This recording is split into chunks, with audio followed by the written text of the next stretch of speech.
Саламатсыздар ма, құрметті әріптестер?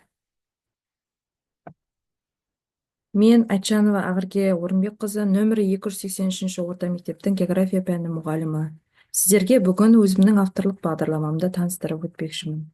Яғни, менің география пәнінен алған авторлық бағдарламамның тақырыбы интерактивті оқыту әдістері географияны тиімді үйрету.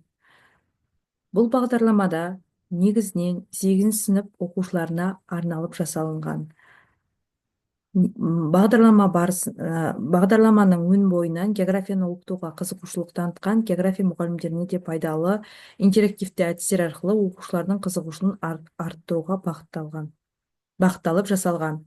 Бағдарламаның негізгі бағыттарына тоқталып өтетін болсам, мақсаты мен міндеттері, яғни негізгі мақсаты географиялық білімдерін кеңейту және тереңдету, міндеттері оқу материалдарын жеңіл меңгертуді қамтамасыз ету, ынтымақтастық, топтық жұмыс арқылы ынтымақтастықты дамыту. Келесі, бағдарламаның негізгі өзектілігі оқушылардың қоршаған орта туралы білімдерін қалыптастыру, табиғатпен қарым-қатынасының маңыздылығын түсінуге көмектесу, оқушылардың белсенділігін арттыру, оқу процесін шығармашылыққа бағыттау болып табылады. Ғылыми әдістемелік негіздемесіне тоқталып өтетін болсақ, біріншісі, яғни оқу белсенділігін арттыру, бұл интерактивті оқыту әдістерін қолдану болып табылады. Екіншісі, ойын технологиялары.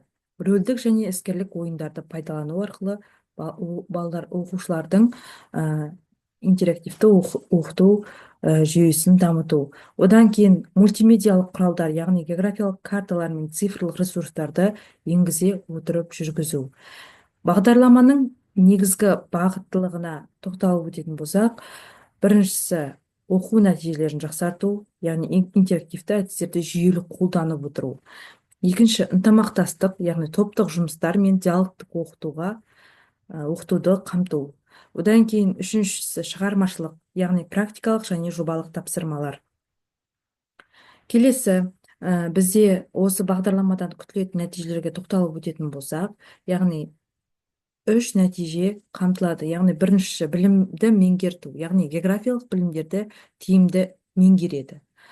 Екіншісі, ойлау қабілеттерін дамыту, яғни шығармашылық және сыни тұрғыдан ойлау. Үшінші, білімді қолдану, өмірде осы интерактивті оқыту әдістерінен алған білімдерін өмірде қолдана алады. Оқу пәнінің негізгі құрылымы 3 негізгі бөлімнен тұрады. Яғни, бірінші бөлім география негіздері және интерактивті әдістер деп аталады. Екінші бөлім табиғи ресурстар және оларды пайдалану деп аталады. Үшінші бөлім географиялық зерттеулер және географиялық қоғам деп аталады. Негізгі құрылымына тоқталып өтетін болсақ, оқу пәнінің мазмұны 5 бөлімге бөлінген. Яғни жалпы 34 сағатты қамтиды. Әр сабақ тақырыбы оқушылардың географиялық білімдерін тереңдетуге, зерттеушілік және интерактивті оқыту әдістері арқылы пәнге деген қызығушылықты арттыруға бағытталған. Сабақтар жүйелі түрде құрастырылып, оқушылардың ойлау қабілеттерін дамытуға және білімді практикалық түрде қолдануға мүмкіндік береді. Енді мазмұндық бөлімдеріне тоқталып өтетін болсам, бірінші бөлім география негіздері және интерактивті әдістер болып табылады. Бұл бөлімге 6 сағат берілген. Екінші бөлім табиғи ресурстар және оларды пайдалану. Бұл бөлімге бізде 8 сағат берілген. Үшінші бөлімде географиялық зерттеулер деп аталады. Бұл бөлімге 8 сағат берілсе, ең соңғы 4-ші бөлім география және қоғам деп аталады. Бұл бөлімге бізде 6 сағат берілген. Одан кейін нормативті бөлім, яғни күнтізбелік тақырыптық жоспардың осы бағдарламаның бойынша күнтізбелік тақырыптық жоспардың мендегі авторлық бағдарламадағы үлгісін сіздерге көрсетіп отырмын. Яғни жаңа айтып өткен бірінші бөлім география негіздері және интерактивті әдістердің қамтылған 6 тақырыбы, екінші бөлімнің 8 тақырыбы, үшінші бөлімнің 7 тақырыбы, соңғы 4-ші бөлімнің 8 тақырыбы қамтылған. Одан кейін бұл жерде, яғни оқытуды ұйымдастырудың әдістемелік нұсқаулығы, яғни әдістемелік нұсқауға кіретіндер әрбір тарау немесе тақырып бойынша негізгі мазмұндық бөліктері, оқу тәрбие үрдісін ұйымдастырудың әдістері мен тәсілдеріне сипаттама, сабақ өткізу формасы дейді. Мына жерде сіздерге яғни осы тақырып бойынша алған бір қысқа мерзімді сабақ жоспарының үлгісін салып отырмын. Яғни география негіздері және интерактивті әдістер бөлімінің географияны оқытудағы интерактивті әдістер тақырыбының қмжысын, яғни қысқа мерзімді жоспарды салып отырмын. Бұл жоспар барысында оқу бағдарламасына сәйкес мақсат және сабақтың мақсаты қамтылған, одан кейін ұйымдастыру кезеңі, сұрақ жауап, сабақтың ортасы бірінші және екінші 3 тапсырма, 4 тапсырма қамтылған және кері байланыс, яғни мына жерде бізде смайлик әдісі алынған. Бұл сіздерге қысқа мерзімді жоспардың бір үлгісін салып отырмын. Ары қарай кететін болсақ, бұл яғни ақпараттық әдістемелік бөлім. Бұл авторлық бағдарламаның мақсаттары мен міндеттерін жүзеге асыруға арналған.